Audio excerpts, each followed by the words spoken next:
Now let's talk about another big story for the day. Tech, we've got a couple things to choose from. We got the big Broadcom rally overnight, Jenny, but we've got some drama in Tesla, and that's always a little bit more fun than earnings.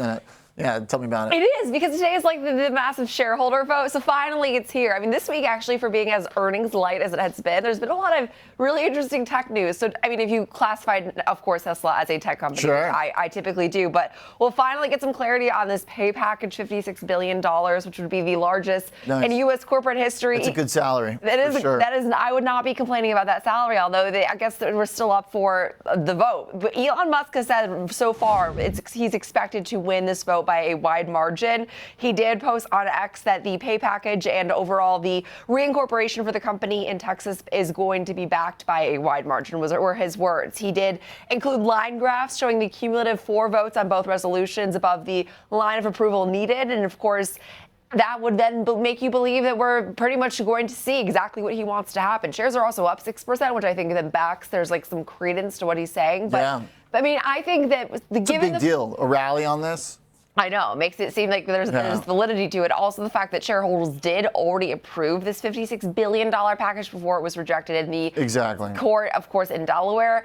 I have an issue with the fact that we've been having this debate in the newsroom of like, I think that frankly the government shouldn't have a hand in like how much he gets paid. I understand that there's like reasons for checks and balances. I think that if shareholders approved it, that's all that matters. I mean, we can have opinions about the dollar figure all we want. 100%. But I don't even think it's a debate. Yeah, right. It's like this. And to me, I think it almost is like distracting from the fact that like, sure, I can admit to the fact that Tesla and Elon Musk, he's spreading himself thin. Just pay him and let's move on. I mean, I hate focusing on these headlines that I don't actually think move the needle. Today, though, I would say today it's obviously the catalyst moving shares. Agreeing to pay your CEO $50 billion plus, and the shares are rallying. I mean, if you have any belief in like the efficiency of markets, or that there is truth communicated by price in markets, which of course I do, or else I wouldn't be here doing this, then like it really like kind of shuts up the entire argument that this is somehow negative and that he's a negative for the company. Like, I think it ended today. So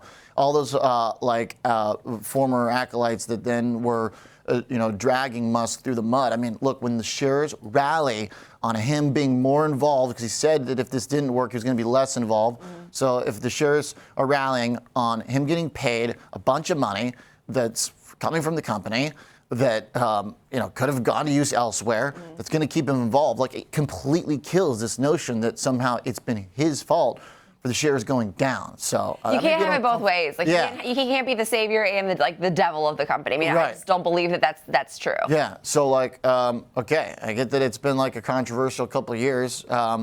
But the price, because look, if you had asked me what's going to happen to the shares, I think there would have been a good argument that the shares could have dropped on this. So especially after the rally we saw yesterday. Yeah. Tesla's had a pretty good week, actually, all things considered. So I would have said we could see some choppiness because people are so quick. If we spend as much energy criticizing Elon Musk as we did like actually focusing on Tesla, I think it'd be a whole different conversation every day. People just want to talk about Elon Musk. Yeah. There's nothing else going on, right? There's no other stories that are behind the stock? There is some like to follow up from yesterday, we did get some news on like the EU tariffs, like be raising the prices of their Model 3s, but no, that cannot be what's driving another 6% upside. Yeah, okay. Well, it's very interesting. It is. Because, there are plenty of times when CEOs get fired and the stock goes up. There's plenty of times where, there are share price movements based on, payouts and, CEO shifts, obviously. So, the fact there's a rally on this, I think, is kind of confirmation that maybe he could spend a little bit more time literally behind the wheel, pun intended, for this company. So. Pay Elon Musk, give him $56 billion and get this headline out of our way. Okay. All right. So meeting's underway, and it looks like it's going to happen, but we will find out later. Thanks, Jenny Horne.